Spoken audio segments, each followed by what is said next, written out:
Tonight on the Dreamy Physicist, we drift backward into a moment before moments, a time before time, when the universe held its breath.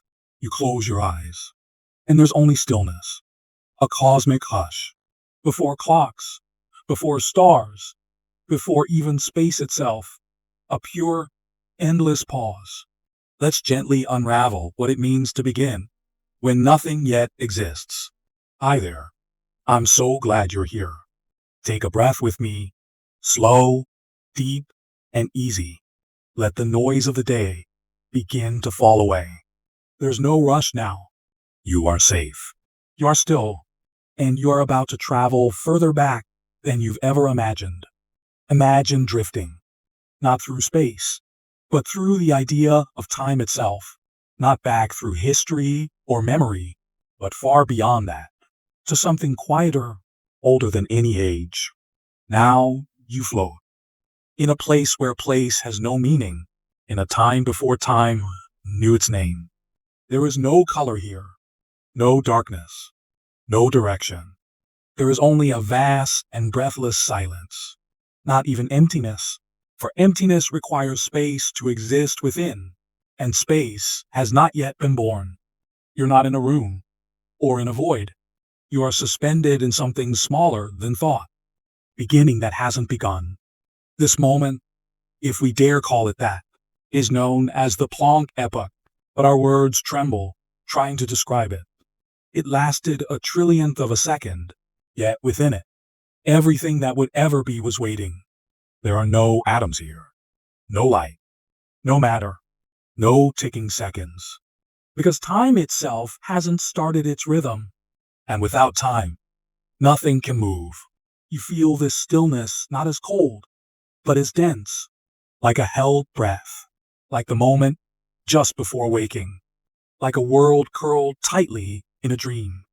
Everything, every galaxy, every star, every planet is here in a single point, unimaginably hot, incomprehensibly small, and perfectly silent. The laws of physics, the rules you've known your entire life, haven't yet separated. They are still one. Gravity, light, motion, energy, folded together like threads in a single golden strand. This is called unification. It's a soft, beautiful idea that everything once was one. You are drifting beside this unity, not as an observer, but as a part of it. Because one day, your atoms will come from this place. Your breath, your bones, your dreams, they are already seated here, in potential. But for now, you wait, not impatiently, not fearfully, just still. Time has no direction.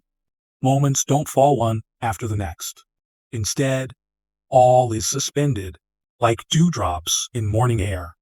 Imagine a quiet pond before the wind stirs. That is where you are, a mirror of infinite potential, untouched. And then, just the hint of a ripple. Something shifts. You don't hear it. You don't see it. But the fabric of everything quivers. The universe isn't exploding. It's expanding, but not into anything. There is no outside. There is only more. More time. More space. More room for possibility. But this hasn't quite happened yet. You're at the edge, the trembling cusp, the moment before moments. And you might wonder, why? Why does anything begin? Why not simply stillness forever? No one knows for sure. Perhaps it was chance, a random fluctuation, a moment when the balance leaned and could not return. Or perhaps beginning is just what existence does. Unfold, stretch, breathe. And so, the breath begins, not as sound, not as light, but as pure energy, raw, blazing, unimaginable, not in waves, not in particles, in something even older. This energy doesn't move through space.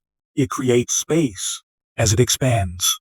You are carried forward, not through a tunnel, but on the swelling skin of reality itself. Still, There is no matter, no electrons, no protons, only energy, so much of it, boiling and bright. This moment is still younger than young. The heat is so great that nothing can form. No structures, no bonds, only chaos, woven into perfect order.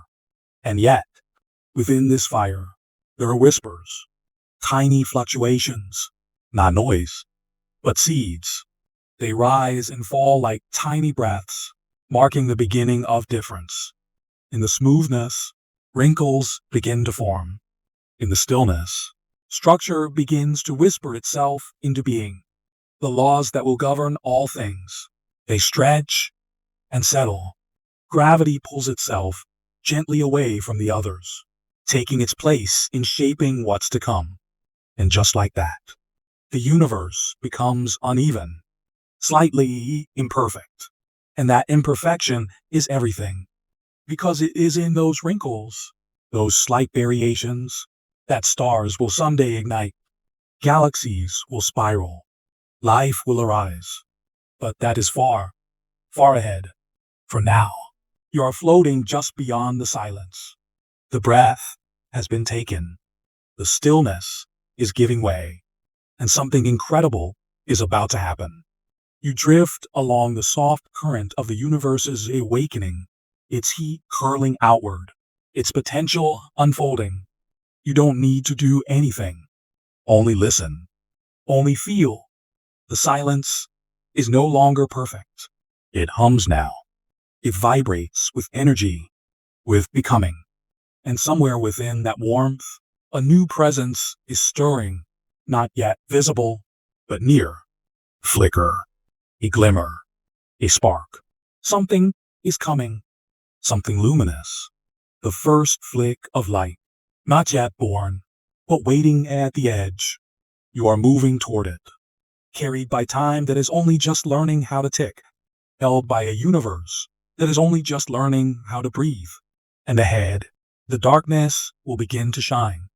The hush begins to lift, and a flicker forms in the dark. Energy hums into motion, and from that shimmering sea, light is born. No stars yet, just a radiant bloom, spreading wide and wild. Tonight, you'll float through the first breath of becoming, where the universe takes its very first steps toward light, matter, and you. The silence you floated in is no longer whole. It quivers now, softly, like a drumhead touched by air.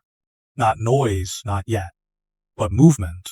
A subtle, swelling murmur through the fabric of everything. You feel it first as warmth, not from the outside, but from within space itself, because now, space is something. It stretches. It breathes. It is no longer the pause between things, but the very thing that is becoming. Energy, once curled tightly into a singularity beyond measure, now begins to unfurl. Not suddenly, not explosively, but like a flower in slow motion, a bloom without petals, a brightness without edges. This is not light, as you know it. There are no stars to shine, no lamps, no flames, but energy is becoming radiant. It shines, not in beams, but as a perfect glow across the whole. The universe has taken its first breath, and you are drifting gently inside it, held by the warmth of creation itself. This moment is known as cosmic inflation, a time when the newborn universe swelled faster than light, not through anything, but into more of itself. In less than a blink, it expanded from something smaller than an atom to something vast enough to one day hold galaxies. You do not feel motion. You feel becoming. The laws of nature, now beginning to stretch their limbs, begin to distinguish themselves. Gravity floats off, cool and slow. The strong force clutches tightly to the tiny. The weak one, whisper soft, slips between decays. And light, the electromagnetic force, begins to hum through the open dark. These four, gravity, Electromagnetism, the strong and the weak, will dance through all of history. But here, they are still raw, still shifting, still being born. And in this radiant soup, something new begins to stir. Particles, not yet matter, but hints of it. Quarks, leptons, neutrinos, the smallest seeds of substance. They flicker in and out, forming in the heat, then vanishing again. But slowly, some begin to stay. They spin and drift, some attracted, some repelled. You can almost see them, tiny motes of being, winking into form like fireflies in a sunless forest. They cannot yet become atoms. It's far too hot for that. The universe is still a furnace of pure energy, dense and fierce. But the very idea of matter has arrived. Antimatter joins the dance. For every particle, a shadow, equal, opposite, faded. They find one another and vanish together, returning to light. But not perfectly, not quite. For reasons still unknown, a few more particles remain, and their antimatter mirrors, just enough to tip the balance, just enough to build stars, planets, oceans, skin, and the thoughts you are thinking now. That tiny asymmetry, that quiet imbalance, is why you exist at all. You drift in awe through this blooming moment. The light is not focused. It is everywhere. It is the universe. And slowly, it cools. The expansion continues, not rushing, but inevitable. The space between particles grows wider. The energy stretches thinner. The heat begins to fall, from unthinkably hot to merely unimaginable. And cooling means change. Some particles join together. Three quarks meet and form protons. Others become neutrons. These are the building blocks of atoms, though atoms themselves are still far in the future. This new age is called the quark epoch, and then the hadron epoch, names whispered by physicists, but you don't need to remember them. You only need to feel what's happening. From pure energy, structure is being born. From chaotic fire, form is taking hold. You are floating gently through this great becoming. There is no sound. Sound needs air. But if you could hear it, it might feel like a hum, too deep for ears. A song sung by existence itself. And as the universe cools further still, even the humming slows. Light, once trapped by a sea of scattering particles, begins to slip free. This is called decoupling, the moment when photons no longer ricochet wildly, but travel straight and free across the widening space. This first light, this soft, ancient glow, still travels today. It is called the cosmic microwave background, and it surrounds you even now. A whisper from the first dawn, a message written in light nearly 14 billion years ago. You can imagine it as a blanket, still warm, still glowing, wrapped gently around the growing universe. No stars shine yet, but light is born. And in this light, possibility ripples outward. From 1,000,000,000 degrees to 1,000,000, from 1,000,000 to thousands. Each drop in temperature brings a new door opening. And now, just minutes into this new reality, something delicate begins to occur. Protons and neutrons, those early builders, begin to join. They fuse into nuclei, hydrogen, helium, trace amounts of lithium. This is called nucleosynthesis, the quiet birth of the elements. The same helium that fills balloons, the same hydrogen that fuels the sun. It all begins here.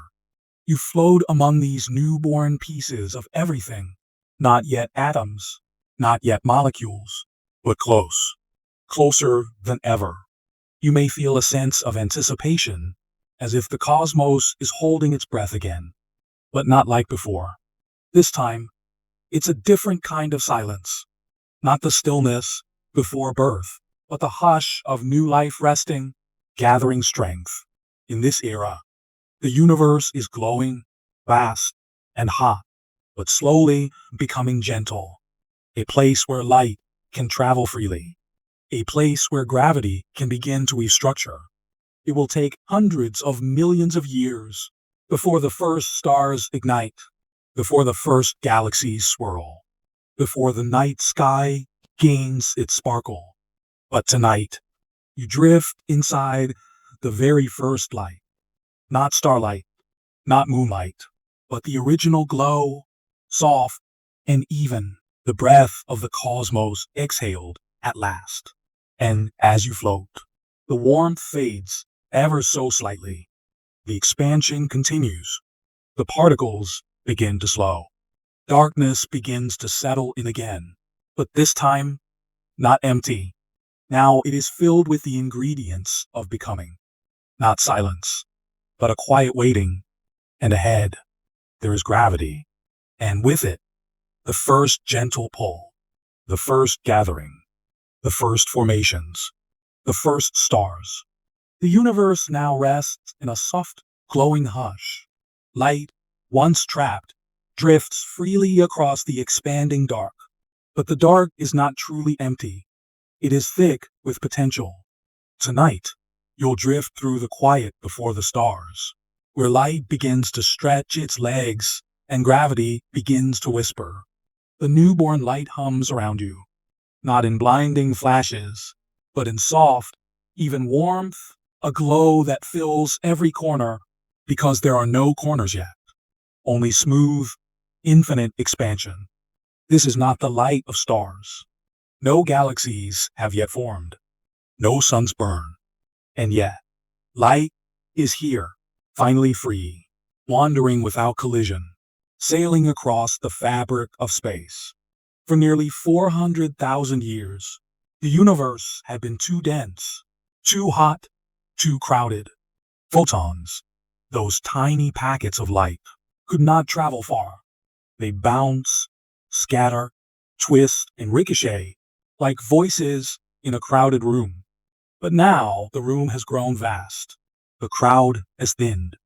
Space has cooled just enough for electrons and nuclei to join hands, forming the first true atoms, mostly hydrogen, a little helium.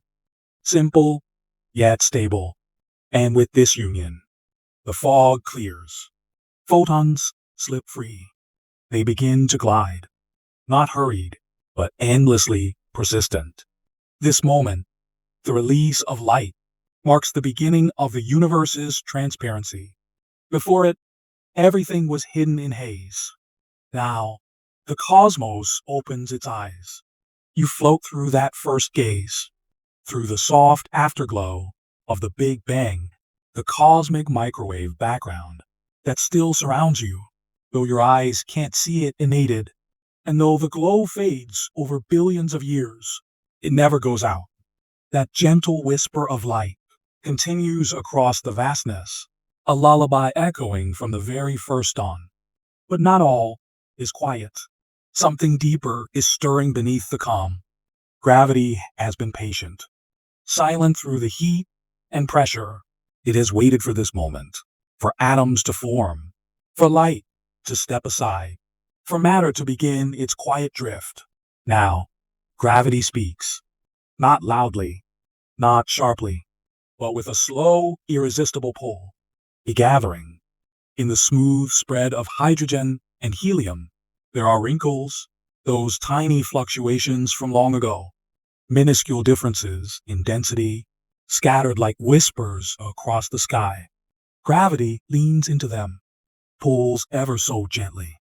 What is dense becomes denser. What is near comes nearer. This is the beginning of structure, the first slow motion of collapse. The universe is no longer just expanding. It's beginning to shape. And as you float, you sense this change like a tide, not a wave crashing in, but a gentle, deepening current. Pockets of gas drift closer. The soft light that once ruled the sky now weaves through fields of matter, casting long shadows where future stars will shine. And even though you cannot see them yet, dark threads begin to form. Scientists call this dark matter, a strange, unseen substance, invisible to light, yet shaping the cosmos like scaffolding. It neither shines nor scatters, but its gravity is strong, stronger than all the visible stars combined, and it helps gather the first clouds of gas, drawing them into filaments, into knots, into seeds of galaxies yet to bloom. You drift along one of these threads now, a silent, invisible road. Light flows gently around you, carried by expansion, curved by gravity, stretched into longer and longer wavelengths as the universe grows colder still. This era is often called the cosmic dark ages. For though light exists, there are no stars to shine, no galaxies to glow, no planets to reflect, only cool hydrogen gas sprawled across space like fog. And light, too stretched to be seen, passes softly through it all. But even in the dark, preparation is happening. Gravity is quietly sculpting, pressure is quietly building, and deep within gathering clouds, temperature begins to rise again. Somewhere ahead, the very first star will be born. But we are not there yet. For now, you float through this serene stillness between light's freedom and the fire that is to come. Light's first steps are gentle. They are not fireworks. They are footsteps, each photon a messenger, telling the universe where it's been, where it's going. And some of these photons, they travel forever. From that first moment, they never stop. Some may pass through you now, invisible, harmless, but ancient beyond imagination. Isn't it beautiful to think that light from the beginning still brushes against your skin? That the first glow of the cosmos is not a story far away, but a presence all around you, always. You are not separate from this light. You are made of it. Every atom in your body once danced through this age, bathed in its warmth, nudged into place by gravity's patient hand. And so you drift, gently, quietly, as light makes its way through the sleeping universe. The dark ages continue, but they will not last forever. In the distance, a whisper rises. Somewhere, a cloud becomes dense enough to collapse. Its center heats, compresses, presses inward beyond resistance. And in that core, hidden still, waiting, a new kind of light is forming. Not the light of photons slipping free, but the burning light of fusion, the light of the very first star. And you, drifting in the soft ocean of ancient photons, are slowly being drawn toward it. Gravity gathers, light whispers, and in the quiet spaces between, matter begins to take shape. Hydrogen clouds collapse, heating from within. The universe's first engines begin to flicker. Tonight, you'll drift through the earliest structures, where threads of gas and dust weave the first stars, the first galaxies, the first homes. A cosmic tapestry begins, and you are part of its thread. You drift now in the quiet after light's release. A hush blankets everything. No stars yet twinkle. No planets yet turn. But the darkness is not empty. It is waiting. All around you, invisible fingers are at work. Gravity, the quiet artist, has begun its long creation. It does not shout. It does not rush. It simply pulls. What was once scattered now begins to gather. Clouds of hydrogen and helium, delicate and cool, begin to fold in on themselves. These are not sudden collapses, but slow tightenings, like a breath drawn in, held for millions of years. The universe is weaving, not with thread or loom, but with pressure, patience, and time. Here in this silent loom, matter is drawn into filaments, thin, long strands of dark matter and gas. You float along one now, gliding between great rivers of potential. They stretch across the cosmos, linking nothing to everything, quietly forming the skeleton of the future. At the knots where filaments meet, gas begins to gather faster. Gravity deepens, pressure builds, and in these gathering places, dense, hidden clouds of hydrogen, the first stars prepare their birth. Inside each cloud, atoms begin to tumble inward. As they fall, they compress. And as they compress, they heat. It is the simplest recipe in the universe. A cloud, a pull, a spark. And yet, from this, all light will follow. You hover now beside one such cloud. It is invisible in ordinary light, for the light has not yet escaped. But you feel its presence, a slow churning, a rising tension. Within its center, the temperature reaches millions of degrees. Atoms begin to fuse. Hydrogen into helium, mass into energy, gravity into light. And just like that, a star is born. Not with a flash, but with a soft glow that intensifies slowly, a candle learning how to burn. This is a population 3-star, a name we give to the first of their kind. Massive, short-lived, born of pure hydrogen and helium. They burn hotter than anything that will come after. Their lives are brief, but brilliant. They shine into the darkness like sparks across a sleeping ocean. And where one star forms, others follow. Gravity doesn't make lone lights.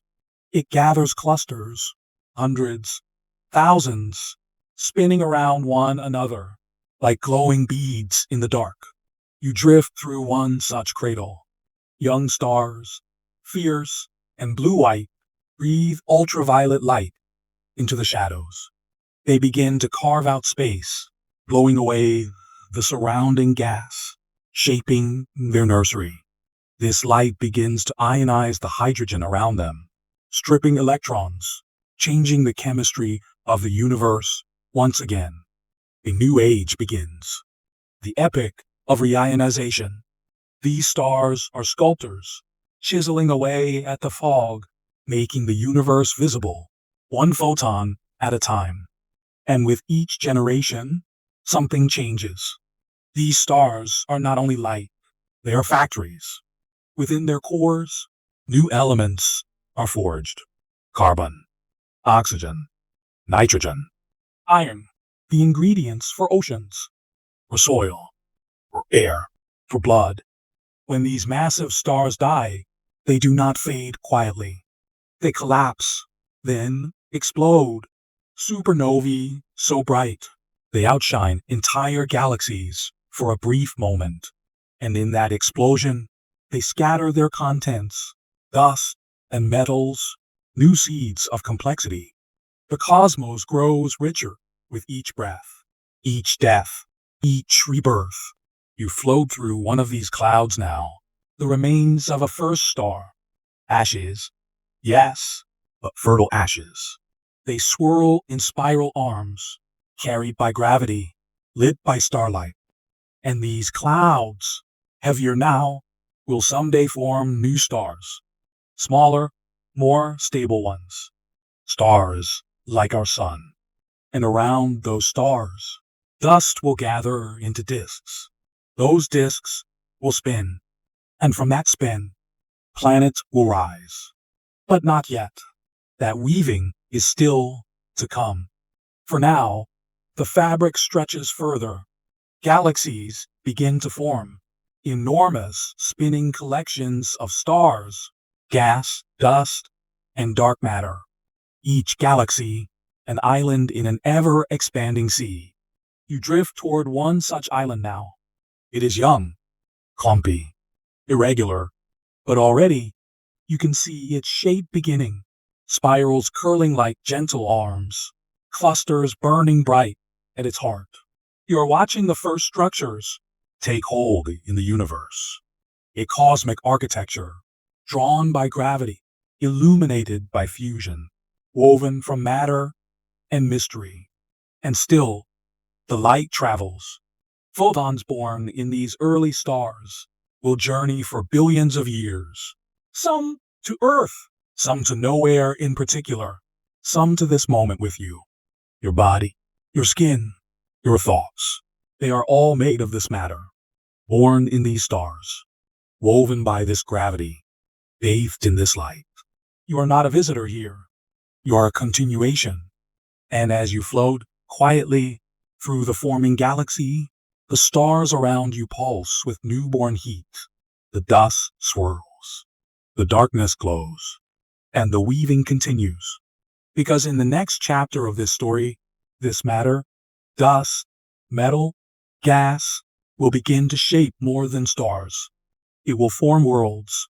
And one day, on one of those worlds, someone will look up at the night sky and wonder where it all began.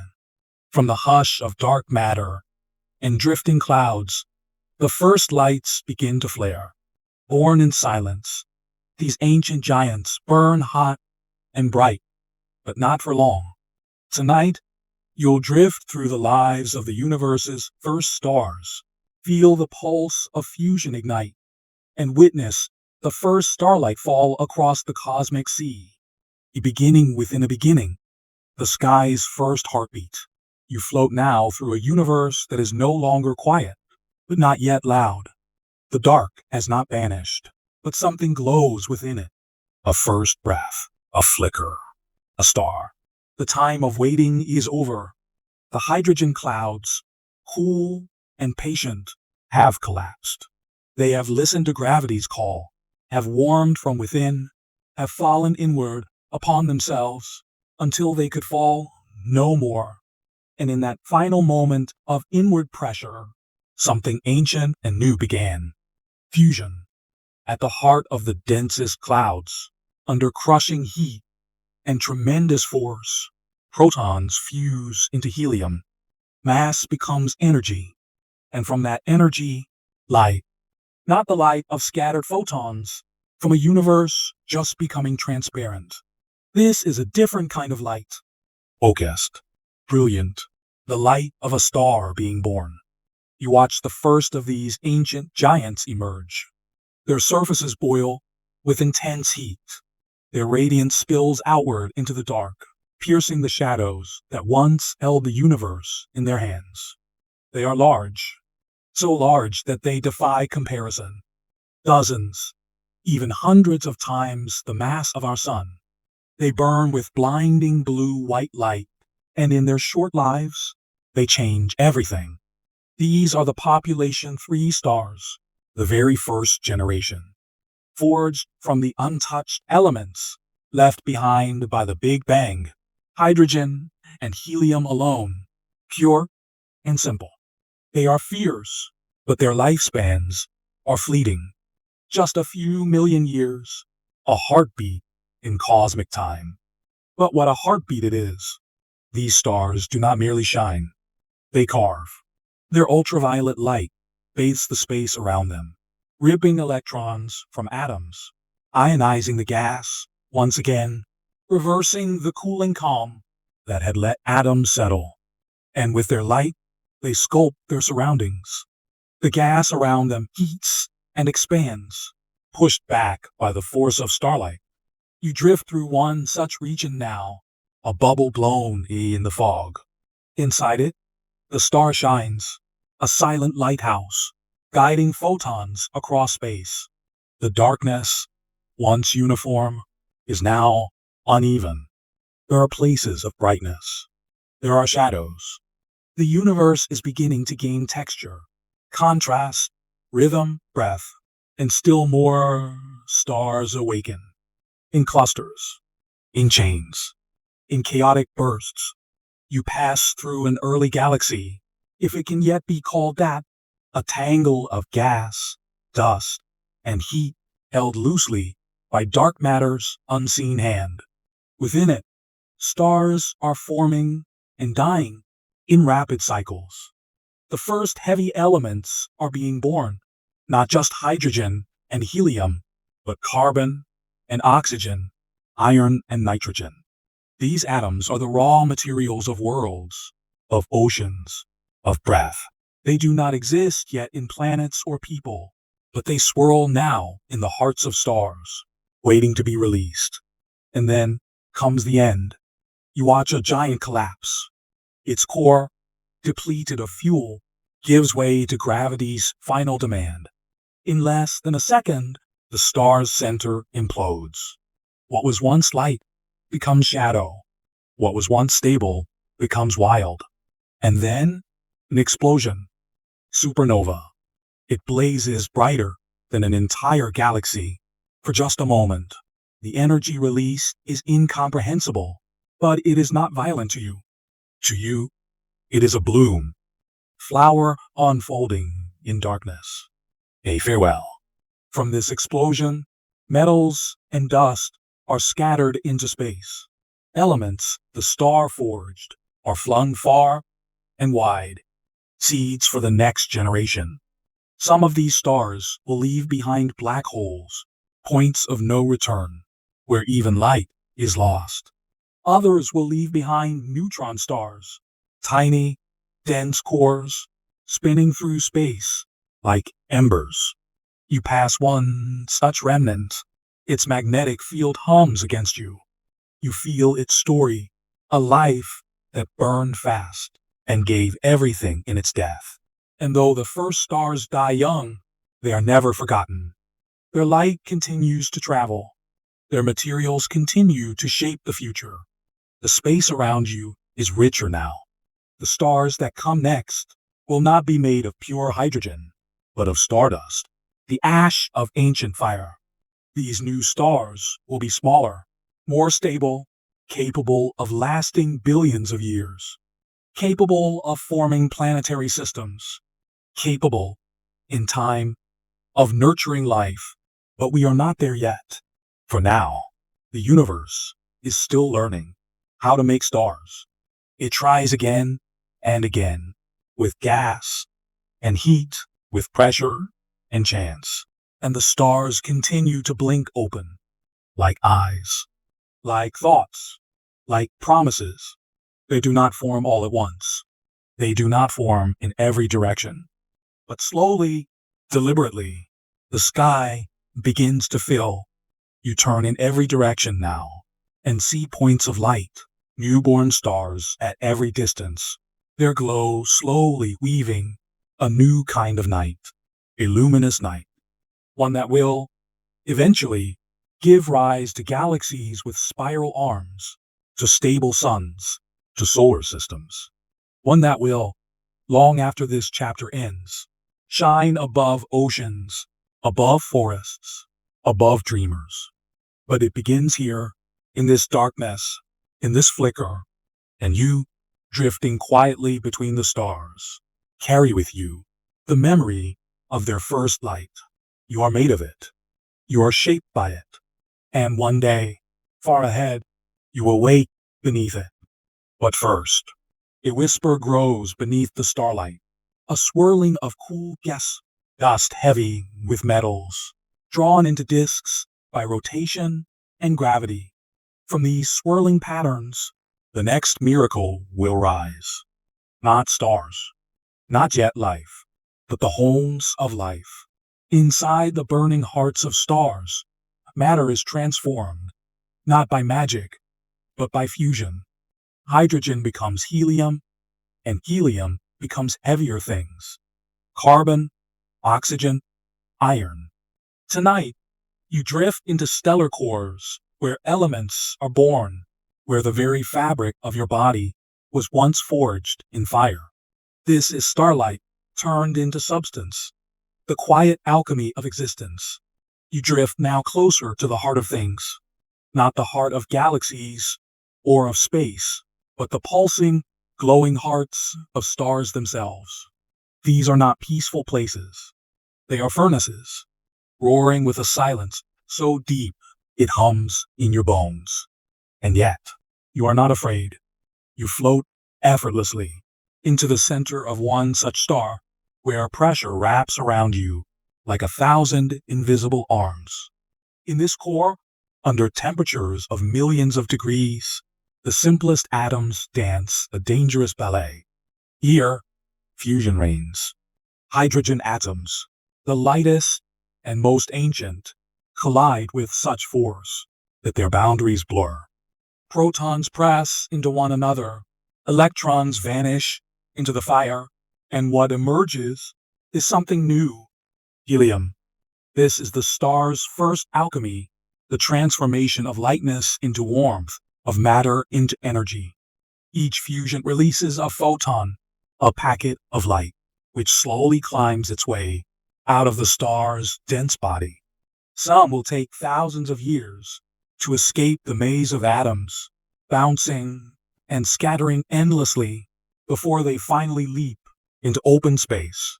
That light, when it reaches some distant world, may warm a sea, or feed a leaf, or enter the eye of a sleeping child, dreaming beneath the stars. But that is still far ahead. For now, you remain inside the engine. And this engine is not finished. When the hydrogen runs low, the star does not die immediately. It changes. It adapts.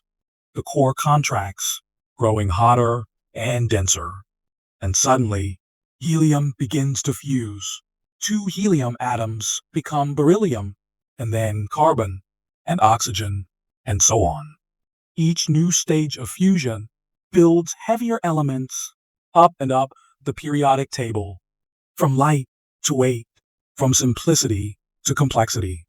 You watch it happen, like a tree of fire blooming upward.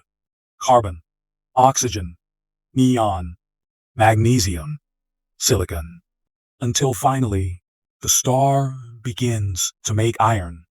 And here the magic halts, for iron is the gate, a quiet, heavy threshold in the life of a star. It takes more energy to fuse iron than it gives back, and so the balance ends. The fire can no longer sustain the star's weight. Its outward pressure fades. Gravity takes over.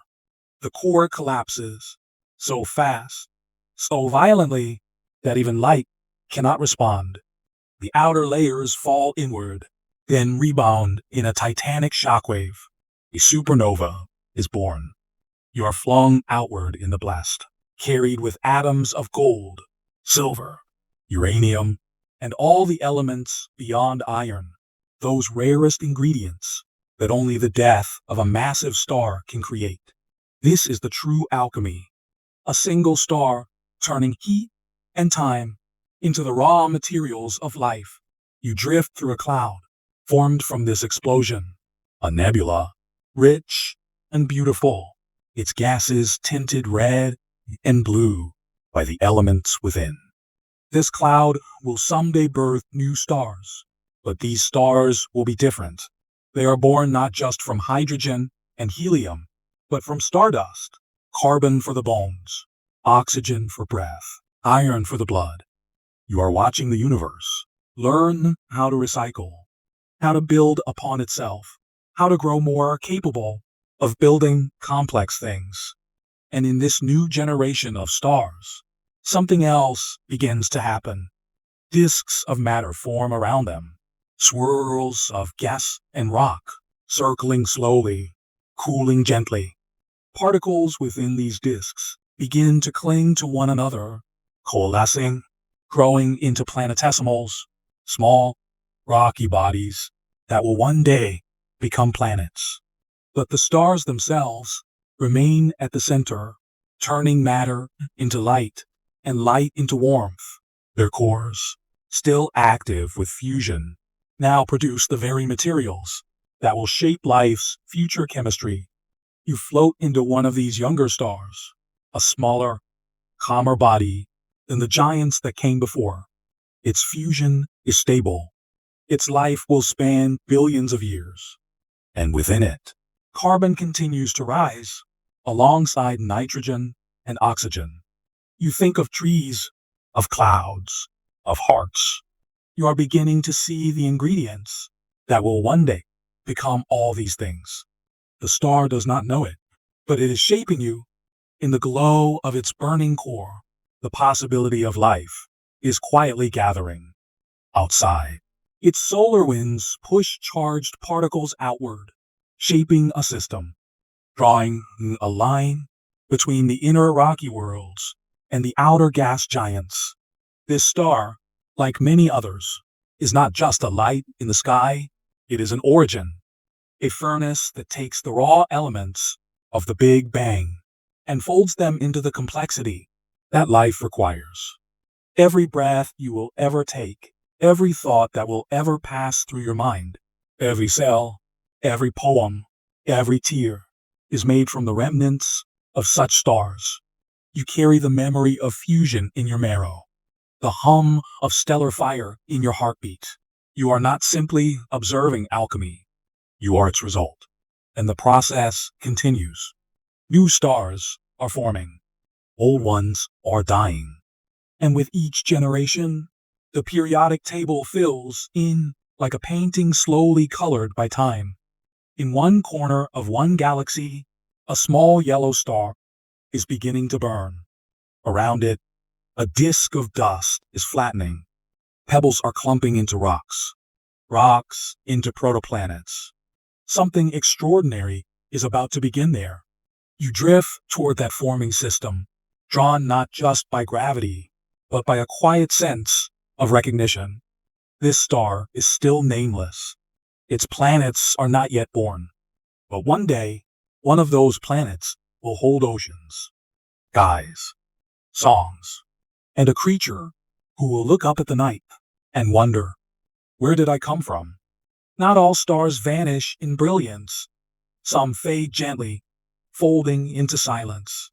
Tonight, you'll wander through the last breaths of stellar giants, watching them swell into red embers, shed their layers, and dissolve into memory. From white dwarfs to black holes, you'll follow the final rhythms of a star's life. There is a stillness in their ending, and in that stillness, a gift.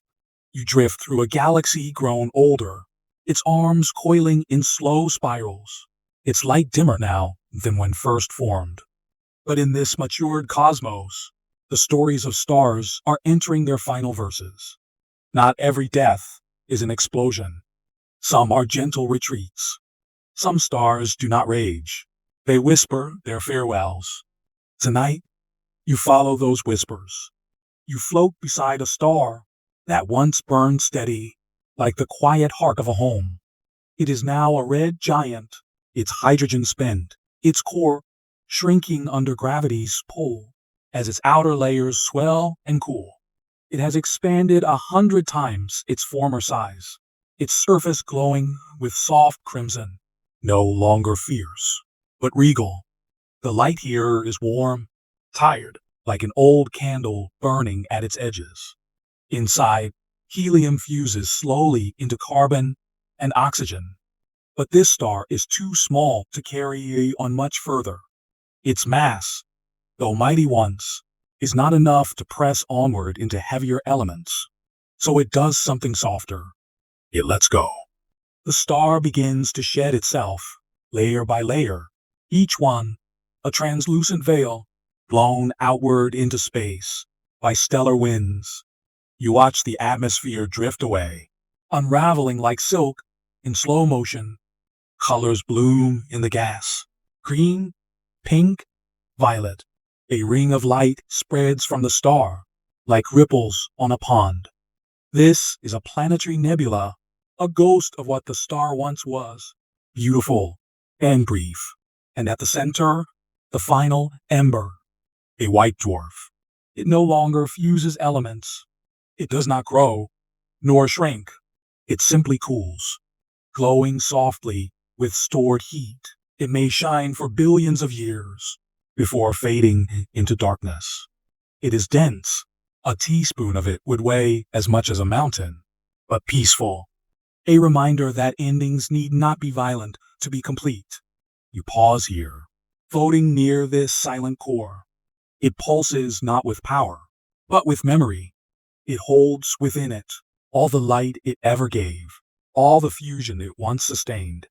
Its gravity is a hush, not a hunger. But this is only one kind of death. Elsewhere, giants of greater mass approach their end, not with a sigh, but with a thunderclap. You move toward one now, a massive star that has lived fast and burned hot. It has forged its way through the elements, building heavier and heavier cores. Carbon, oxygen, neon, silicon, until it reaches iron. Here, fusion falters. Iron takes more energy to fuse than it returns. The star cannot sustain the balance. Outward pressure ceases. Gravity wins. The collapse is sudden.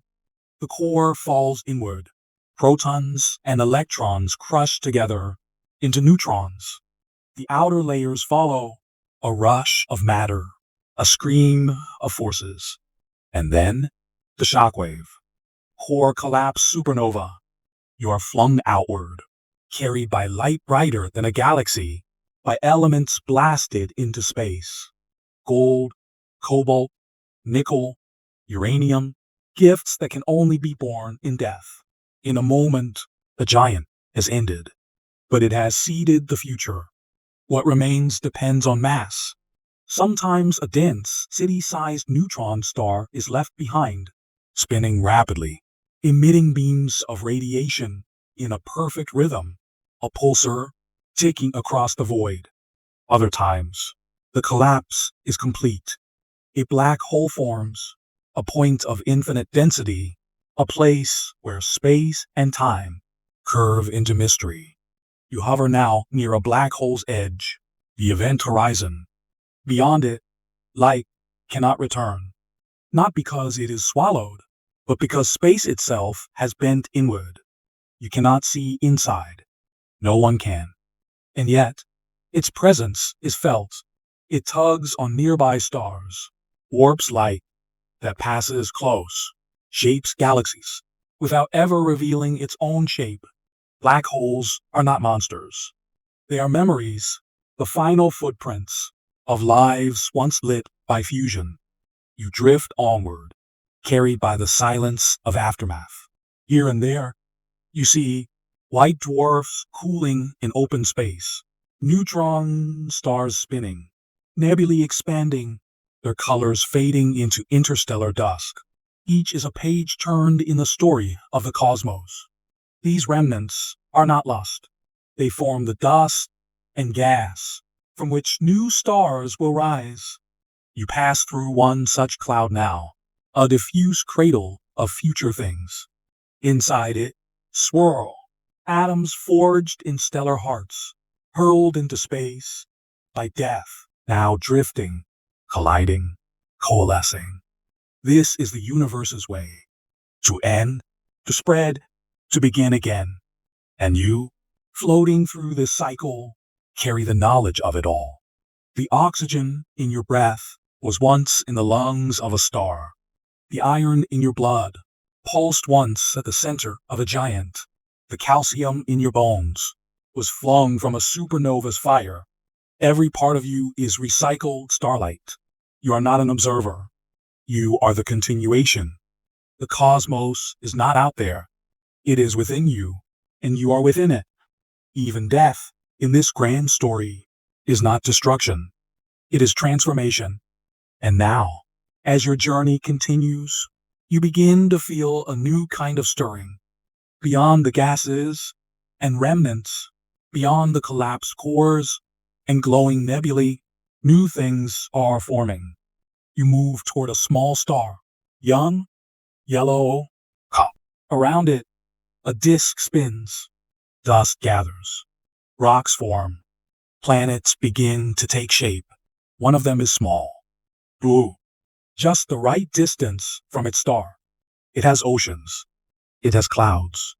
It is waiting. And there, in its future, a species will one day gaze upward and wonder where it came from. It will not know that the answer lies in the death of giants. Gravity does not shout. It whispers. It bends space and holds time, weaving orbits and guiding the rise of stars and worlds. Tonight, You listen closely to its gentle tug as galaxies spiral, moons dance, and tides breathe in rhythm with the cosmos. This is the quiet sculptor of the universe, always present, always patient. You are drifting now through the quiet spaces between stars. There is no sound, but something guides you. A pull, soft and sure, unbroken and invisible. It is not a hand, not a rope, not a chain. It is gravity, and it whispers, not with noise, but with presence. It never sleeps. It never rushes. It is the slow, unseen sculptor of everything that has ever existed. From the first breath of the universe, gravity was there. Not loud, but insistent. While light scattered and matter cooled, gravity began to gather, to beckon, to shape. You feel its rhythm now, not like a beat, but like a breath beneath everything. It curves space around stars, curves time around mass. It pulls gently on galaxies, threads them into clusters, guides them into swirls. You begin your descent toward a spiral galaxy. Its arms stretch like celestial tendrils, vast rivers of starlight curling around a glowing heart. You do not fly straight. You arc, swept along a path laid not by walls, but by warps in space. Gravity is not just a force. It is a bending, a folding, a shaping of the very space you drift through. You float through this galactic spiral, each star held in place by motion and trust. They orbit the center not by tether, but by balance, between their desire to flee outward and the curve that keeps pulling them inward. This balance, this quiet compromise between inertia and attraction, is everywhere. You pass twin stars locked in an orbital waltz, each circling the other, their dance choreographed not by chance, but by the gravity between them. You glide past moons that kiss the edges of gas giants, held steady in elliptical embraces, always falling, always missing, and so always circling. You float between Saturn's rings, each particle tracing its own perfect loop, never crashing, just listening to the rules gravity writes. You pause near a blue and white world. From here, it turns slowly, its oceans breathing in and out with the moon's pull. Tides rise and fall like the lungs of the sea, and every mountain holds tight to its base, rooted by the quiet hum of gravity. You feel your own body respond, even in this imagined drifting. Even in dreams, you are never weightless. You are always cradled by gravity's arms. This is the force that keeps your feet on the ground and your planet in orbit. It is why time runs a little slower in valleys, a little faster on mountaintops. It curves not just the path of light, but the flow of seconds. You follow a beam of starlight as it passes near a heavy planet. The beam bends slightly, just a hair, curving around the mass, not deflected like a ball, but guided like a river, flowing around a stone. This bending is not chaos. It is elegance, a quiet agreement between matter and space. And gravity, unseen and unvoiced, is what allows stars to shine. Without it, clouds of gas would drift forever, never collapsing, never igniting. It is gravity that draws them inward, pressing atoms close until fusion begins, until light is born.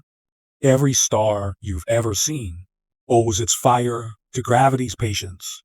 Every planet ever formed began with dust spiraling inward, sticking together, coalescing into something new, because gravity kept insisting that nothing should remain alone.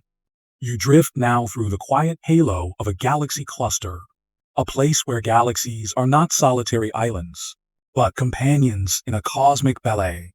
They orbit one another over billions of years, drawn together, warping each other's shapes, stretching filaments of stars between them. Collisions happen, But even those are not abrupt.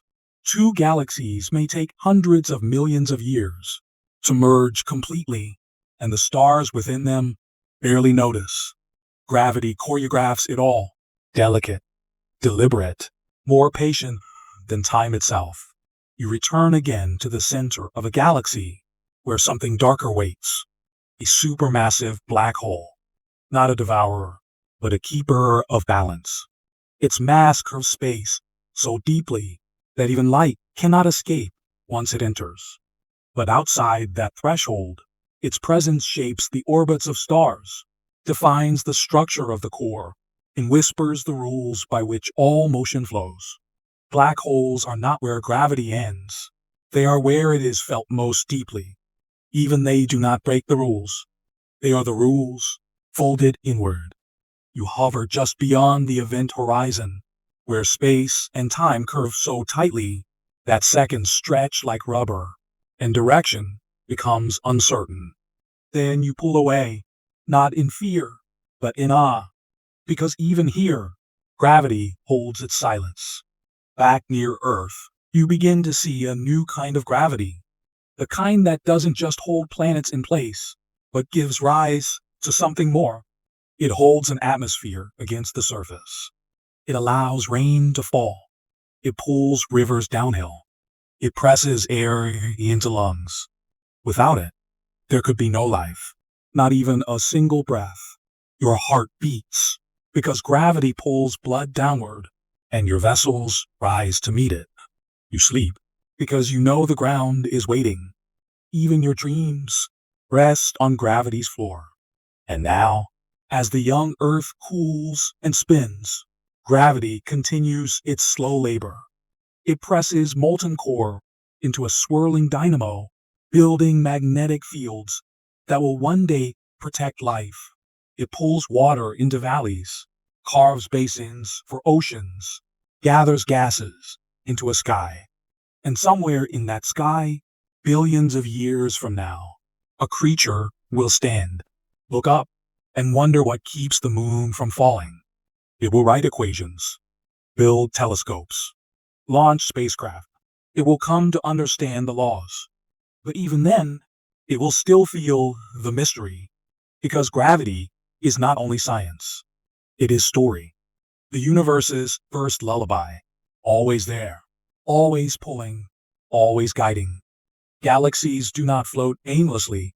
They move in vast, elegant patterns, pulled by gravity, shaped by time. They sway, collide, and merge in slow celestial dances. Tonight, you'll drift among spirals and ellipticals, watching star systems swirl like snowflakes caught in cosmic winds. This is a waltz that spans eons, choreographed by silence. You float now beyond the boundaries of a single star, beyond the reach of one sun, one system.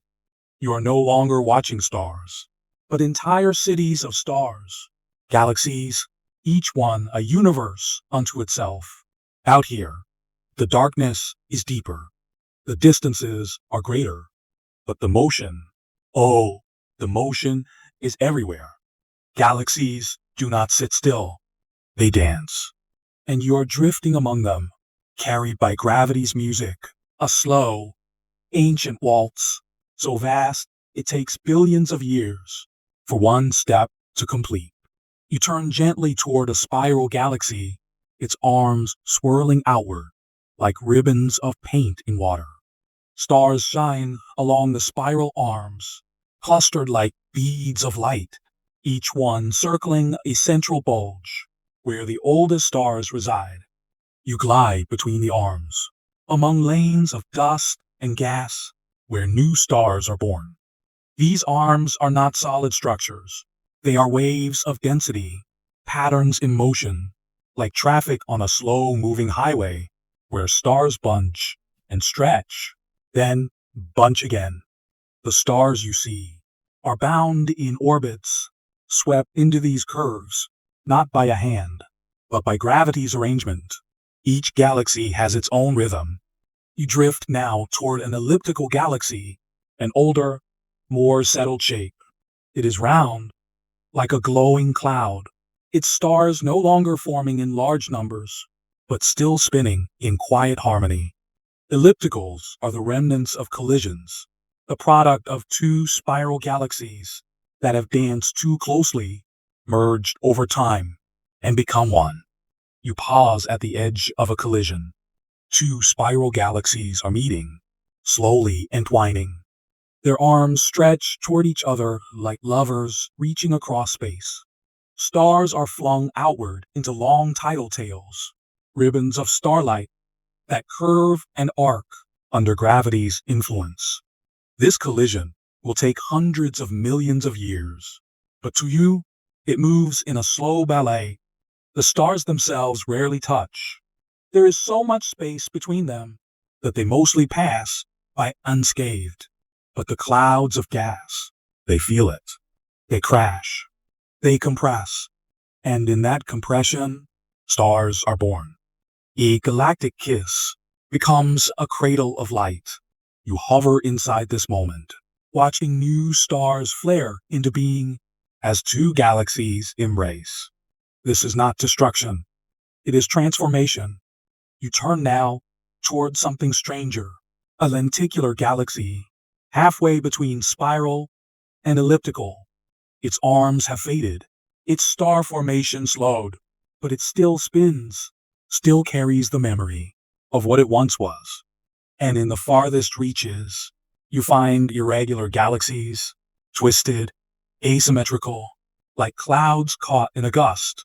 These are galaxies torn by past encounters, their shapes disrupted, their stars scattered. Yet even in their chaos, they hold stars, they hold stories. Every galaxy moves through space, not just within itself, but among others. They gather in groups, in clusters, and superclusters, drawn together by dark matter's invisible hand. You pass through one such galaxy cluster, a dense congregation of light and gravity. Galaxies of every shape swarm here, bound by the mass between them. Some are falling toward the center. Some are orbiting each other in vast elliptical loops. And in between them, a glow. The space between galaxies isn't empty.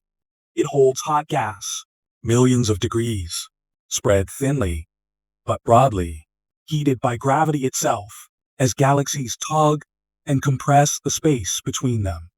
You feel the motion, the momentum, the mutual pull. This is not chaos. It is choreography, and it goes deeper still. You step back farther. Clusters become dots. Superclusters stretch like threads. You see a web, a cosmic web of matter and emptiness, filaments and voids. This is the architecture of the universe. Galaxies align along the strands, connected across unimaginable distances. Between the threads are vast voids, cosmic oceans of quiet. And yet, motion continues even here. Galaxies fall toward one another, sliding along filaments, as if along invisible rails. Everything moves. Everything sways. Everything feels gravity's hand. And now, you drift closer to something familiar. Your own galaxy, the Milky Way, spins gently through space, its spiral arms alive with stars and dust. Its center quiet, but powerful. Far away, the Andromeda galaxy approaches. She is blue, bright, beautiful, and though she is millions of light years distant, she is coming closer. The Milky Way and Andromeda are bound to collide. Not today, not tomorrow, but in 4 billion years. A slow embrace, already in motion. They will pass through each other, twist, merge, and settle. Their dance has already begun, and you are floating at the edge of its first note. You think now about time, how galaxies move so slowly, yet never stop, how their dance is measured in billions of years, yet each step is meaningful. And you think about Earth, so small, spinning within one arm of one galaxy, in a universe of dancers. How fragile it is, how precious. And yet, it too moves, spins, dances. Everything dances. From atoms to galaxies, motion is the language of the cosmos. Not random, but patterned. Not still, but serene. Earth is still a newborn, warm, restless, and clouded in steam. But deep beneath its surface, and high above its skies, the quiet ingredients for life begin to stir. Tonight, you drift through mist and magma, listening to oceans form, air thicken, and chemistry dream. A pale blue begins to shimmer, not with certainty, but with possibility. You return to a world in its infancy. Earth, young, unsettled, unfinished.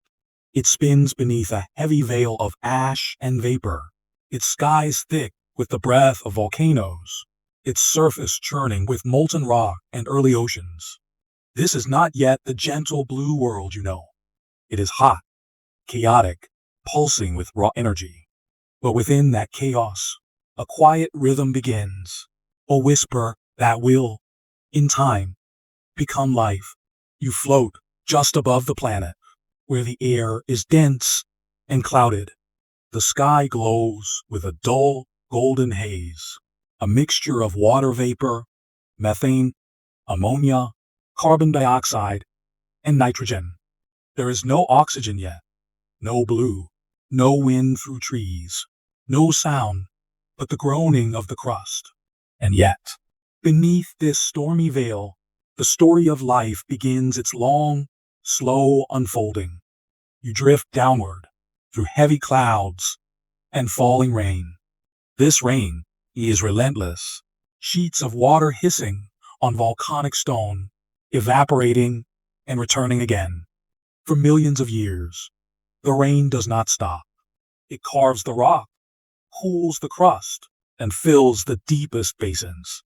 Oceans gather, dark and steaming, primordial seas rich with minerals and mystery. Now Earth wears its first veil of blue. You hover above one such sea, warm and swirling beneath the sky. Lightning crackles in the distance. The waves churn gently. Here, where land meets water, the chemistry of life begins its quiet rehearsal. Simple molecules, carbon, hydrogen, oxygen, nitrogen, meet and mingle in tidal pools, in underwater vents, in droplets carried by wind. They twist, bond, break, and form again. Not with intention, not with purpose, but with persistence. Some become more stable than others. Some begin to replicate. Some fold into intricate shapes. Chains of amino acids, the earliest whispers of proteins. You float through this molecular ballet. No eye see it. No mind records it. But still, it happens. Over and over. Chance becoming pattern. Pattern becoming possibility. Deep beneath the waves, vents belch heat and minerals. The sea is alive with motion, even without life. And near these vents, in the warm, mineral-rich dark, the first primitive membranes form. Tiny bubbles, encasing, protecting, separating. Inside them, chemical reactions continue, encouraged by their isolation. Some of these bubbles survive. Some grow. Some even divide. These are not yet cells, but they are close. Close enough that, in time, the line between chemistry and biology will blur. This is the moment where everything begins to change. Not in an explosion, not in a spark, but in a slow, invisible shimmer at the edge of matter's imagination. You rise again, carried upward by currents.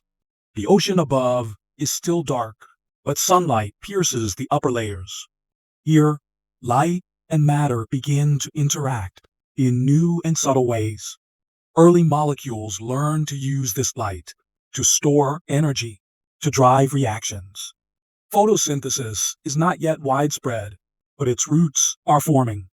And with it, a revolution stirs. Some primitive organisms begin releasing oxygen. At first, it reacts with iron, rusting the sea and stone. But eventually, the iron is saturated. The oxygen remains. It rises into the sky. It accumulates. And one day, the atmosphere begins to change.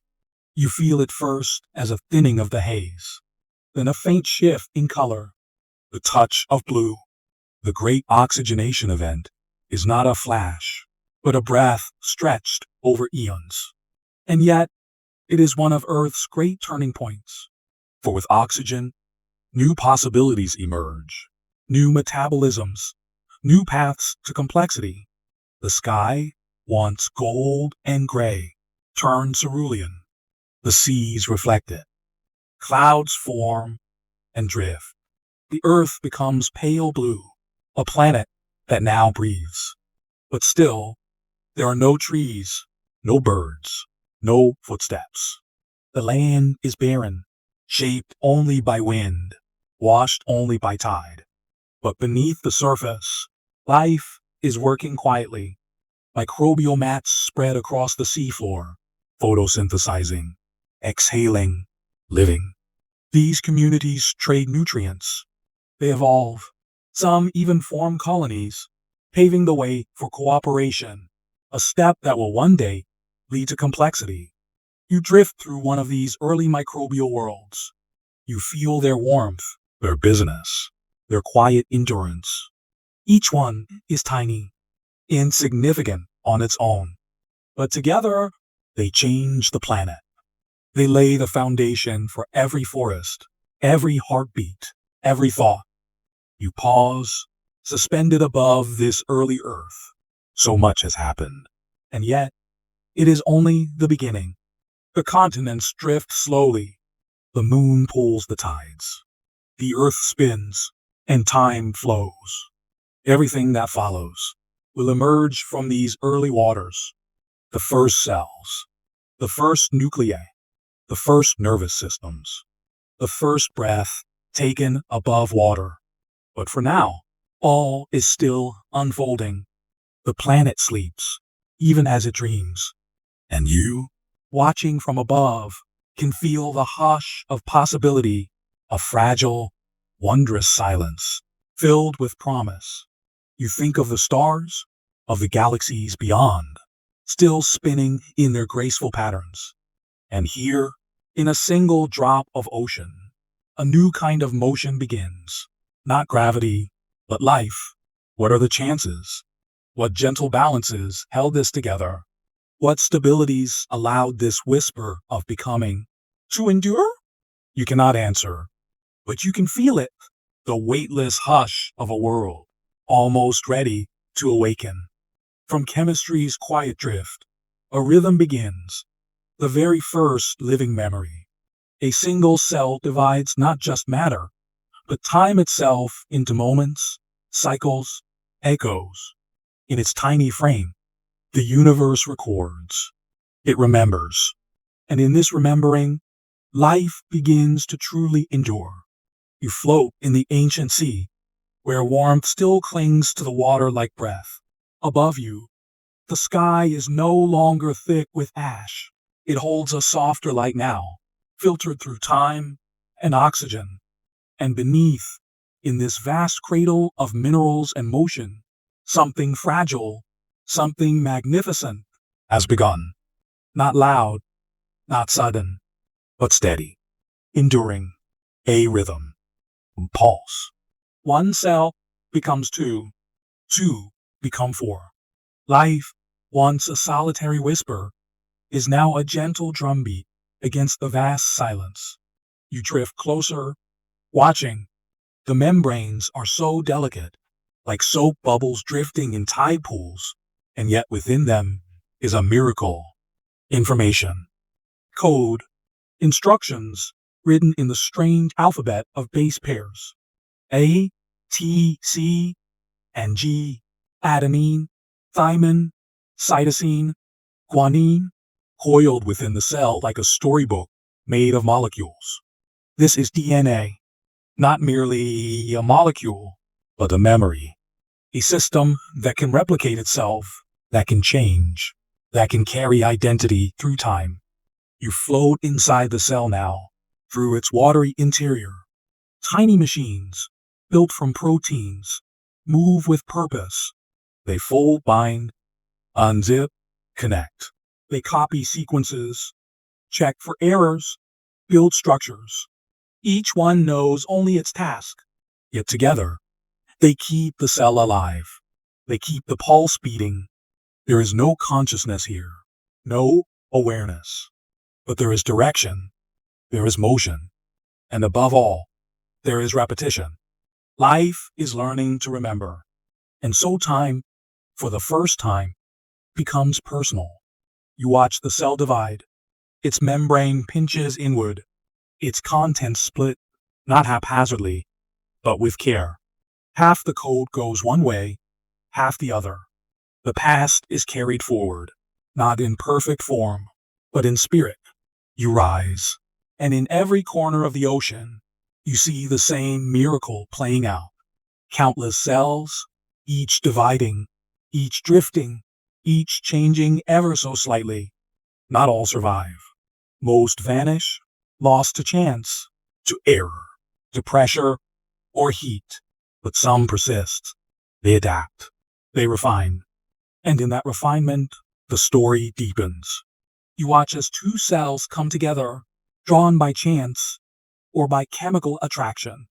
They merge, share parts of themselves, swap strands of genetic code.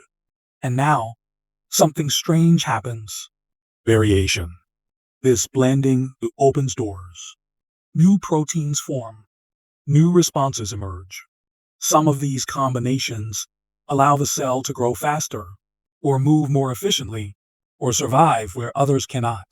The slow wheel of evolution has begun to turn. You pause to observe one such turning.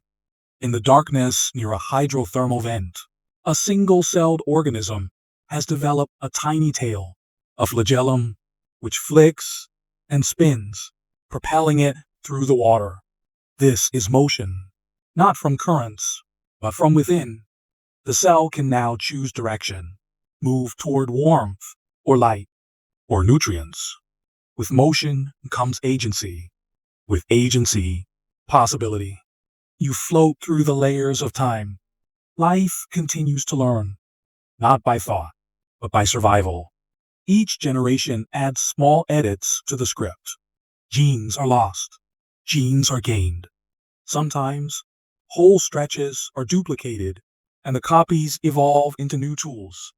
The cell begins to sense, to respond, to organize its internal systems. Eventually, the DNA folds into compartments. A membrane forms around it, a nucleus.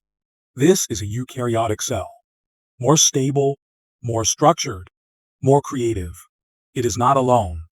Others like it gather, form clusters, begin to specialize. Some produce energy, some store information, some simply hold the group together. Multicellularity begins not with a leap, but with a quiet agreement. Let us work together. You watch one of these ancient colonies, a soft, gelatinous gathering of cells clinging to a rock shelf, washed by the tides. It isn't yet an organism, but it is more than a gathering. Some cells anchor, others draw in nutrients. A few, near the surface, catch sunlight and convert it to energy.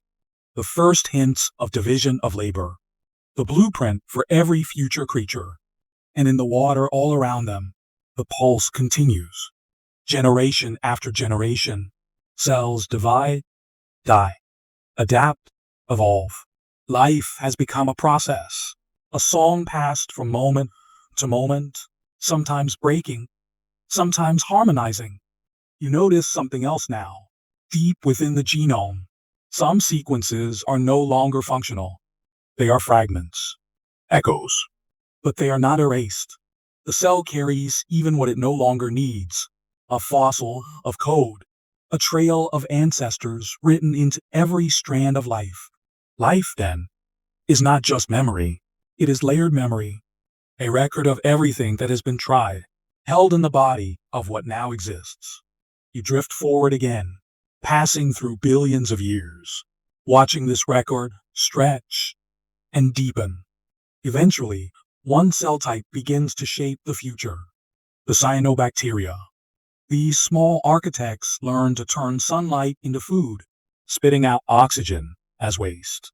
And that oxygen begins to change the world. The sky brightens. The oceans begin to clear. Iron in the water rusts and settles. And eventually, a new kind of breath becomes possible. You look down again, and now you see small mats of living cells carpeting the seafloor. They pulse as one, anchored in place, feeding on light. The atmosphere, once hostile, now holds promise. The earth begins to feel familiar. Still no animals, still no plants. But the stage is almost set, because one day soon, these cells will build something new. Bodies, tissues, nerves, senses. Life will begin to see, to touch, to remember not just through DNA, but through emotion, instinct, and story. But for now, you rest here, in this ancient sea, with the first cell that copied itself and knew, without knowing, how to last. This is the true beginning of lineage, of survival, of history. Time, once just a passage, is now a heartbeat, a rhythm carried in every breath of life. And you are floating in its very first note. Inside every living cell lies a story, not spoken, but folded, twisted, and passed along. A molecular memory, recording life's quiet persistence. DNA becomes the keeper of what worked, what didn't, and what might. This is not memory, as a mind holds it, but a deeper one. Life remembering how to be alive. You are drifting again, not through space, not through stars, but into the depths of something smaller, quieter. Molecule. And not just any molecule, but the one that carries the memory of life. DNA. It is here, in this gentle double helix, that the universe began to write itself down. Not in ink, but in chemical bonds. Not in words, but in base pairs that fit together like soft puzzle pieces. A pairs with T, C pairs with G. Again and again, like threads in a tightly woven rope, forming ladders of instruction, spirals of possibility. You move along one such spiral now. It stretches through the interior of a single cell, coiled tightly within the protective hush of a nucleus. Here, everything needed to build, to grow, to respond, it all sleeps, folded within the curves. You glide along it slowly, and as you do, you begin to see what makes this memory so extraordinary. It is not just storage. It is not just a record. It is alive. Each gene is a sentence. Each section, a chapter. Some are read often, others rarely. Some are marked for silencing, tied up with proteins like bookmarks, never to be opened. But others are transcribed, unzipped, copied, translated, their meaning turned into action. A gene for a protein for a function for a response. It is as if the cell is reading itself into being. You watch a strand begin to open, an enzyme gliding along the ribbon. Unzipping base pairs like a zipper of light. Another molecule comes in, RNA polymerase, copying the sequence into a new form. Messenger RNA. This mRNA floats through the cell, guiding the construction of proteins. Each one, a folded marvel. Each one with a purpose. To cut, to carry, to build, to defend. The cell becomes a theater of memory, where molecular actors follow a script older than the moon. But what makes this memory different is that it can change. You pass now through time, moving gently from one organism to the next. The same core alphabet, A, T, C, G, is used in jellyfish and in birds, in trees and in people. Yet the sequences shift. They evolve. Mistakes, mutations, slip into the code. Some harmful, some silent, some beneficial. These errors become experiments, and some experiments become adaptations. Evolution is memory with edits, a living archive where every creature is a revision of what came before. You now rest near a mitochondrion, an ancient guest within the cell. It has its own DNA, a relic of the time it was a free living bacterium, long before it became a permanent resident in complex cells.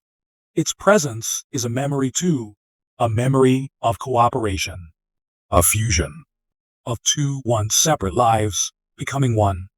You float deeper, and now you see how DNA is passed on.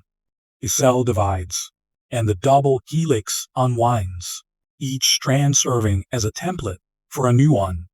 This is replication. It is not perfect, but it is astonishingly faithful. It is how a fern becomes another fern, how a fox carries the glimmer of its ancestor's eye, how you are both entirely new and deeply, profoundly familiar. The molecule is more than storage. It is a blueprint, yes, but also a bridge, a way for life to reach across time and tell itself how to continue. Even the genes that are not used, that lie dormant, silent, forgotten, carry echoes of what once mattered. A memory of gills in your embryonic neck, a tailbone that once held a tail, a genetic signature that rhymes with worms and flowers and whales. DNA remembers everything, even the stories no longer told. You follow the trail now into the early multicellular world. Here, DNA begins to direct not just cells, but tissues, structures. One gene controls limb length, another, eye shape, another, the rhythm of a heartbeat. And yet all of it, is made from the same raw material. You pause in awe. The difference between a pine tree and a lion is not in the letters, but in how and when the sentences are read. This is called gene regulation, a molecular choreography. You float through it like a conductor moving through a score. Signals activate one gene, repress another. The symphony begins to play, from molecule to motion, from code to creature. And through all this, DNA continues to remember. But even DNA forgets. Or perhaps, let's go. Sections that were once useful may be lost. Genes once vital may be silenced. Entire chromosomes may duplicate, merge, shatter, and rearrange. And yet, life goes on. Adaptation is not just remembering. It is choosing which memories to keep. You come now to a single human cell, and even here, in the body you know so well, the DNA within you holds memories from the dawn. You share genes with lizards, with yeast, with corn, because all of you, all of us, descended from the same original memory, a memory stored not in language, but in molecules. And this memory does not fade. It lives in the pulse of every cell, the breath of every living thing, the dance of proteins folded just right to keep you alive. You are not separate from this memory. You are it. Your body is a poem written by the ocean, revised by sunlight, and preserved in spirals of molecular song. And now, you drift upward again, past the cells and tissues and systems, back into the vastness. The sea is still below. The sky still breathes. But something in you feels deeper now.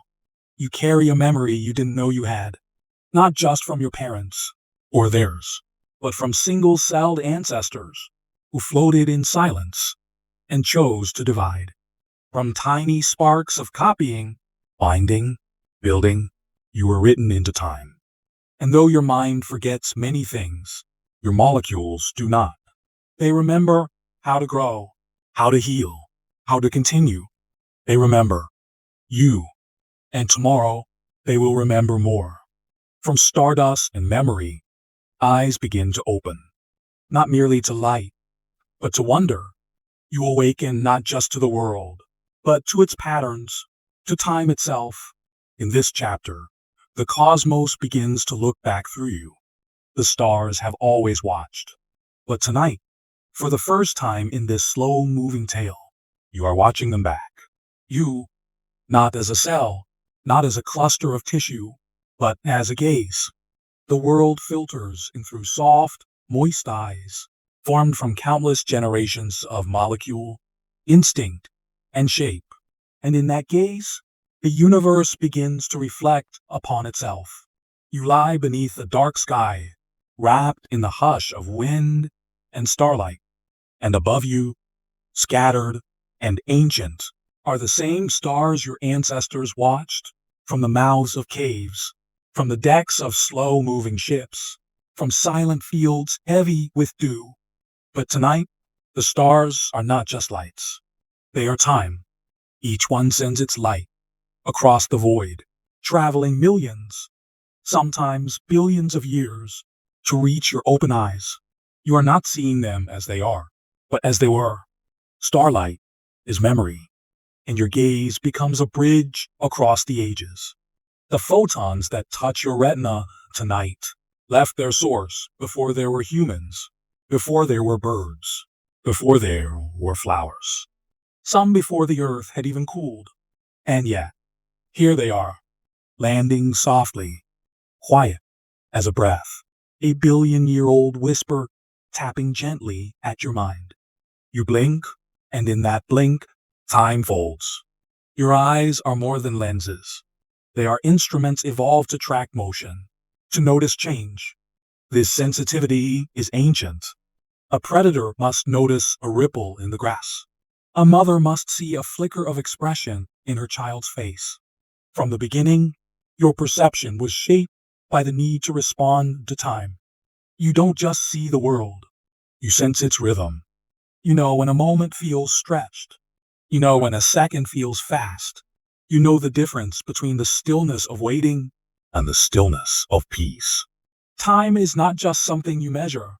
It is something you feel. And this feeling, this deeply human awareness, changes everything. You sit beside a small fire. Its light dances in your eyes. Your gaze shifts between flames and stars. And somewhere inside you, a question forms. What is this? Why does the sun rise? Why do leaves fall? What came before? From your gaze emerges curiosity, and curiosity gives rise to time's most attentive student, the human mind. You watch as one of your ancestors marks the passing of days, not in machines, but with stones, lines carved into bone, patterns etched into cave walls, the first calendars, the first attempts to capture time, to pin it down like a shadow on the wall. Later, others track the moon, the stars, the floods of the River Nile. They build monuments that align with solstices. They build temples to hold light on just one day each year. Time becomes sacred, measured, honored, and still, your gaze evolves. It sharpens. It questions. It dissects. You now sit beneath a different sky, holding a telescope. You're no longer just watching stars. You are measuring their motion, calculating their age, decoding their chemical composition. You've learned that their light stretches as the universe expands, a redshift that tells you the cosmos is not static, but growing. Your gaze, once a simple mirror, is now an instrument of discovery. You've discovered galaxies, quasars, neutron stars. You've looked so far that you've seen the glow of the Big Bang itself, the cosmic microwave background, a soft light bathing the universe in a memory of its own birth. This, too, reaches your eyes, and you understand it. You, a being of blood and warmth and breath, can now see the fingerprints of time on the very fabric of space. But the gaze does not only look outward, it also turns inward. You watch your own heartbeat. You measure your sleep cycles. You feel the weight of memory. Time, in the human mind, becomes emotion. A single moment of childhood can stretch across a lifetime. A year can vanish in the blink of grief. The future can fill you with hope, or fear, or longing. You do not just track time, you narrate it. You write it into poems, into lullabies, into the lines around your eyes. You understand that you are temporary, but through your gaze, you make meaning of that temporariness. And that meaning is what gives your days their shape. You pause now, not to measure, not to explain, but to feel. You look at a photograph of someone you love, and you remember not just the image, but the day, the smell of the air, the sound of laughter in the background. Your gaze stores time, not in hours or years, but in moments. The human gaze is where time becomes story. You, the teller of tales, have turned the vast ticking of the universe into history, myth, legacy. And yet, even as you build clocks, as you stretch your mind to imagine black holes and light years, you also close your eyes at night and dream. And in that darkness, time bends again. A second can become an hour. An entire life can play out in a moment. The dreamer's gaze is untethered. It does not count. It wanders. It asks the same questions the stars once asked. Who am I? Where did I come from? How long is now? You drift with those questions now. The fire has gone out. The sky is darker. The earth is still spinning. And you are part of its spin. Your molecules remember the sun. Your heartbeat echoes the rhythms of tides. Your gaze, lifted to the stars, is a bridge from the past to the possible. You are not outside of time. You are its witness, its reader, its keeper.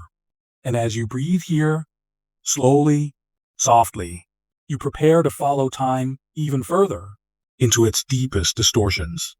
The stars fade, the warmth drains, and silence begins to outlast song. But the universe does not vanish. It lingers, stretches, and settles into something colder, emptier. This is not the bang of an ending, but the long, slow hush of eternity. You lie still now, wrapped in the quiet of time, stretched thin. The stars that once sang to you have begun to fall silent. Their light still travels, but many no longer burn. They have exhausted their fire, their hydrogen, their reasons to shine. And so, you find yourself in a cooling cosmos. This is not the end, but the approach of one. The universe continues to expand, not slowly, but faster with each passing moment. Galaxies drift farther apart. Gravity, though persistent, cannot hold them together forever. Imagine a great fabric being pulled from every corner, a tapestry stretched until the threads are too thin to see. That is the fate of space itself. And so you drift now between those threads, through blackness vast and indifferent, where once there were stars. Their deaths were gentle and not. Some collapsed into quiet dwarfs, fading embers slowly dimming. Others exploded, scattering heavy elements into space. Iron, gold, calcium, the ash that once made you. But in time, even those remnants settle. Black holes grow fat on what remains, and then they too will begin to disappear. You hover near one now. It is not devouring, not snarling, just waiting. It radiates faintly. Stephen Hawking once predicted this, that even black holes lose mass, glow faintly, and evaporate over unfathomable spans of time. So you watch as something once monstrous becomes mist. It may take a trillion years, but the end comes not with violence, with absence. You are adrift now in a universe gone quiet. No more fusion, no more starlight, only cold particles moving through wider and wider space. A time physicists call the heat death, though the word heat feels wrong here. There is no warmth, only entropy, the measure of disorder, spread out so fully that nothing happens anymore. You lie within this stillness. There are atoms, but they do not gather. There is energy, but it no longer flows. All gradients have flattened. All stories have ended. Nothing new begins. And yet, you're still here, imagining, watching. For even in this emptiness, there is a strange comfort. The universe did not burn out in a scream. It dimmed into a whisper, and the whisper lasted. You wonder, in this moment, if endings are ever really endings, or are they just transformations, so slow and vast that the living cannot follow? The cosmos, after all, is a master of patience. You remember the birth of light, the folding of matter, the forging of stars, the breath of life. All of it took time, millions, billions more. And so perhaps this is not a grave, but a cocoon. Perhaps, in the vast nothing, possibility still hums beneath the silence. Some scientists imagine a rebirth, a bounce, a cycle, a new Big Bang, from the fabric of this very emptiness. Others suggest the universe might tunnel into a new vacuum, a place with different laws, where time might start again, with different constants, new stars, other stories. And some believe in no return at all, only this slow fading into darkness. But even that is a kind of beauty, because here you are, thinking it. You, a brief flicker in cosmic time, have imagined the ending of the universe itself. You have brought consciousness to the cold mathematics of decay. You have made the ending gentle by witnessing it. And perhaps that matters. You drift now through the last remaining particles, neutrinos gliding almost untouched, protons beginning to decay, though it may take longer than the age of any star to do so. The very building blocks of matter are unraveling, disassembling. You are witnessing what physicists call the degenerate era, and beyond that, the dark era. It is a time so far in the future that even time itself feels like a memory. And still, something stirs, not in matter, but in mind. You begin to wonder, if everything ends, what gives anything meaning? But then, you remember, it was never the permanence that mattered. It was the experience, the glow of a candle, the laughter of breath, the gaze of a creature at the stars. Meaning was made in the moment, not the forever, and the universe, for all its vastness, for all of its silence, allowed for that. You were here, to gaze, to wonder, to witness. And in that witnessing, you gave the cosmos its own reflection. Perhaps the universe did not need to last forever. Perhaps it only needed to be seen once, clearly, lovingly. You exhale, though there is no breath. You blink, though there is no time. The end may never end. It may stretch on, not as a wall, but as a shore. And maybe, just maybe, there is something beyond it. A new beginning, a new question, a deeper silence, waiting to be broken by the soft sound of a spark. You are time in human form, woven from ancient stars, shaped by moments and memory. You carry the universe's unfolding within you. In your breath, your heartbeat, your dreams, you are the cosmos remembering itself. You lie still now as the long journey winds to a hush. And in this silence, you begin to feel it, not as an idea, but as a truth deep in your bones. You are not in time. You are time. Not a passenger, not a watcher, but the story itself. The rhythm of your heart, that gentle beat, steady, quiet, is the same rhythm that once pulsed through the first stars. The breath moving in your chest was once part of ancient skies, blown across galaxies, whirled through the lungs of trees, exhaled by forgotten creatures, in oceans long dried. The atoms that make your hands were born in fire, forged in the collapse of stars that lived and died before Earth even existed.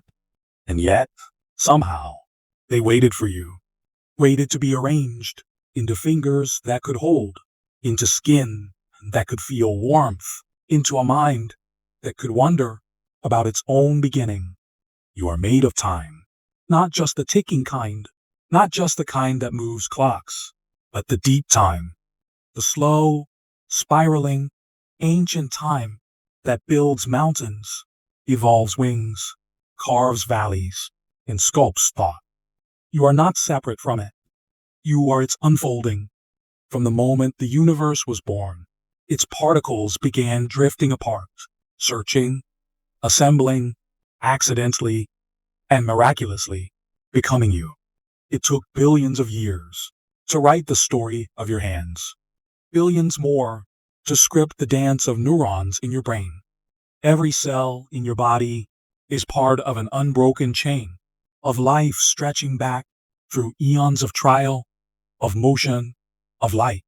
Your ancestors, not just human, but microbial, aquatic, mammalian, all whispered their memory into your bones. And now, here you are, the latest verse in a poem still being written. When you speak, your voice carries the shape of stardust. When you cry, your tears are echoes of primordial rain. When you rest, the universe rests with you. Time is not your enemy. It is your lineage, your reflection, your true name. Even your thoughts are part of this flow. You remember the past. You dream of the future. You imagine. And in imagining, you move beyond the present moment. You bend time within yourself. No other creature holds time like this, like water cupped in gentle hands. You mark it with stories, with birthdays and goodbyes, with the warmth of a shared glance, with the ache of longing for moments that can't return. And yet, they do return, in memory, in meaning, in the way your voice softens when you speak their names. You give time form. You give it feeling. You are a vessel for its passage, its transformation, its grace. Time is not only motion, it is pattern. And you are full of patterns. The rising and falling of breath, the pulsing of blood, the rhythm of sleep and waking, the arc of joy, the gentle decay of grief. Everything about you moves in time. Everything is time, dancing in place. Even now, as you lie here, motionless, in the quiet, your body continues its slow dialogue with the universe. Molecules shifting, neurons pulsing, heart whispering its patient rhythm. Even in stillness, you are not frozen. You are unfolding. And this unfolding, this gentle becoming, is the most sacred rhythm of all. You are not racing against the clock. You are the clock, ticking not toward an end, but toward a deeper knowing, toward the soft understanding that to live even one moment fully is to touch eternity. When you watch the sky as a child, when you trace the stars with your finger, you are not outside the universe, looking in. You are the universe, momentarily aware of itself. A brief, beautiful blink in the long eye of time. And in that awareness, you changed everything. You gave time meaning. Because without a witness, time is only motion. But with you, with your gaze, your memory, your love, it becomes a story. And stories, unlike moments, do not vanish. They echo. Your life is not measured in years. It is measured in presence, in how deeply you listened, in how softly you held someone, in how bravely you forgave, in how gently you loved, not despite time, but because of it.